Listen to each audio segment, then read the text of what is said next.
I want to share with you what I call the kingdom keys for success. Here's God's successful key. Genesis 1:28 says these words, "And the Lord blessed them, and God said unto them, Be fruitful and multiply and replenish the earth and subdue it, and have dominion over the fish of the sea, the fowl of the air, and over every living thing that creeps upon the ground."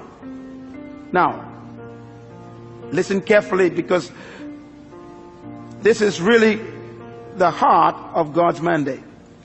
In Genesis 1:26, God says these words about you: "Let them have dominion over the earth." In Genesis chapter 1 verse 28, God tells us how to do it. Dominion means to govern, to rule, to control, to manage, to lead. Now in verse 28, he tells us how to dominate the earth. He gives us the process. Please get your pen. You're going to write this down, because anyone who wants to dominate in the earth will have to follow God's simple process. First of all, the 4 keys or principles of success in God's program. Number 1, be fruitful. God never said to be seedful. The first command God gave man was to be what? Fruitful. It's impossible to produce fruit unless it was preceded by seed.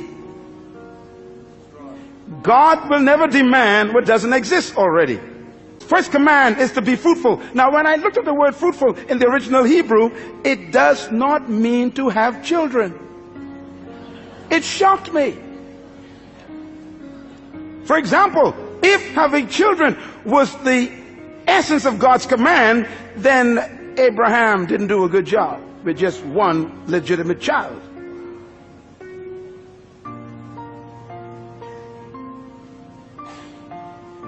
The word fruitful, write it down, it means productive. Be productive. God's first command to humans is be productive. That means produce something. Poverty is the absence of self-production. When Jesus was laying on the floor one day eating, a woman walked in. It was illegal for her to do that where men were eating at that time, and she stepped over Peter, James, and John, and she came to him, and she took this beautiful stone bottle, and she broke the top, and she poured this ointment over his body, and she began to rub it into his flesh and into his feet, and the scent filled the room. And right away the men knew this scent indicates a quality of ointment that was very expensive. Matter of fact, it was imported from Egypt. They knew it. It was used for embalming bodies. It cost $12,000 to $13,000 US in our day. That's why they said this is a year's wages in one bottle. And they complained to him and said, "Sir, why do you let this woman waste this precious money on your body?" And Jesus said something very important. They said, "It could have been given to the poor." His answer was, "The poor you always have with you." Now, when I looked at the word poor there, it shocked me. It doesn't mean those who lack. It means non-productive ones.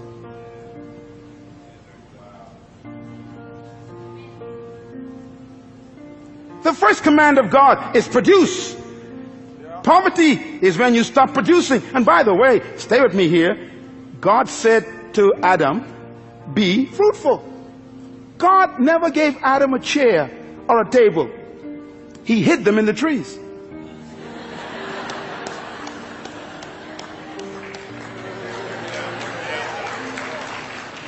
God never gave man shoes. He hid them in the cows. God never built a building before. He hid the buildings in the dirt, in the concrete. He hid the cars in the ore, in the mountains. Be fruitful. Be productive. The future of Australia is not in America or England. It's in Australia. The capacity to produce is right here. Poverty is a lack of creativity, not a lack of resources. There is no crisis except a crisis of creativity. No money has left the planet. No matter what they say around the world, no money went to the moon, no money went to Mars. It's all still here. And it will be attracted to creativity, because crisis creates creativity and innovation. It is those who are productive that will attract resources.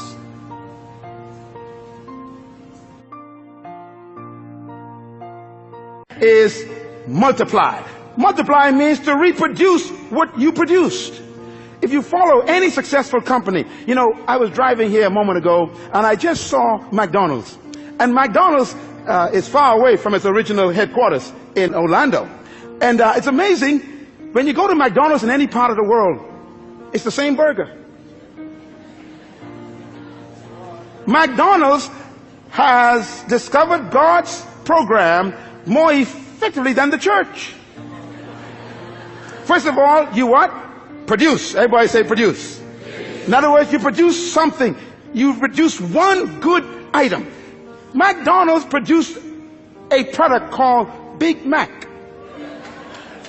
You cannot find the Mac anywhere else. That's their fruit.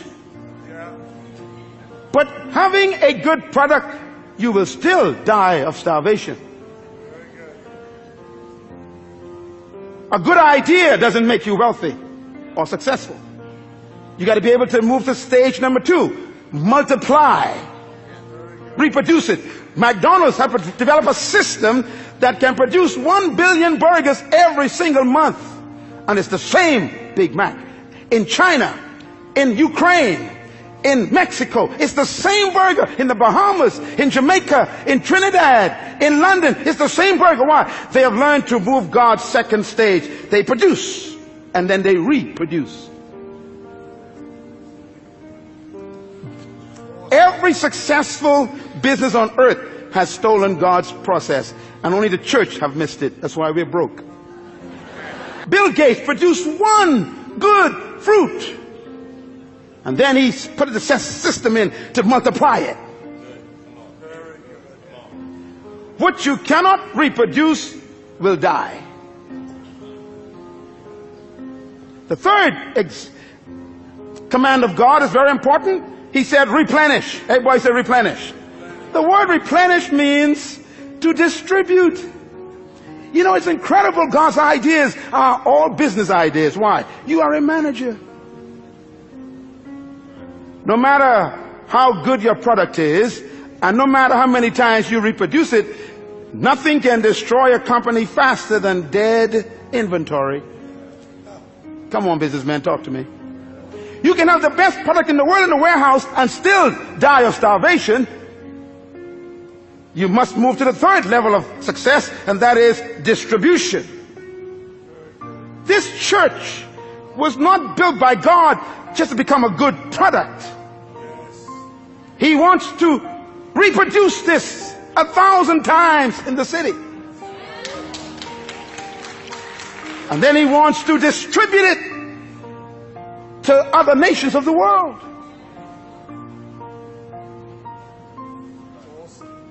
Any company, anywhere in the world, who are successful have followed God's program. The fourth level of God's success management program is, he said, subdue. Subdue means to control the market. You know, McDonald's have no interest in competition. They are after domination. Yeah. If you are in business and you don't have a plan to dominate the market, get out of the business.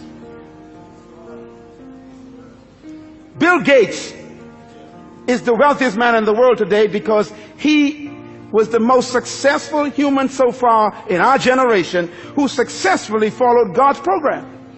He produced a fruit, he reproduced it, and then he distributed it in every computer, and he was so successful that the entire government was threatened in the United States.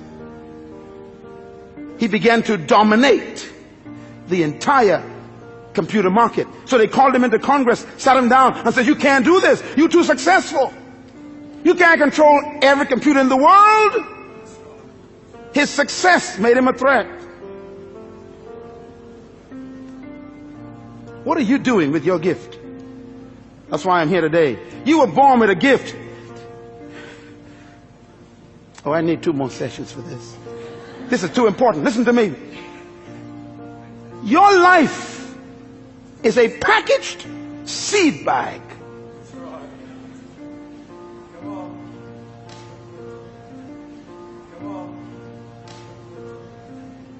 And God says, if you follow these 4 principles, be fruitful, produce your gift, your product, multiply, reproduce it, replenish, distribute it, subdue, control the market, the result will be dominion. Dominion, therefore, is not a pursuit, it's a result.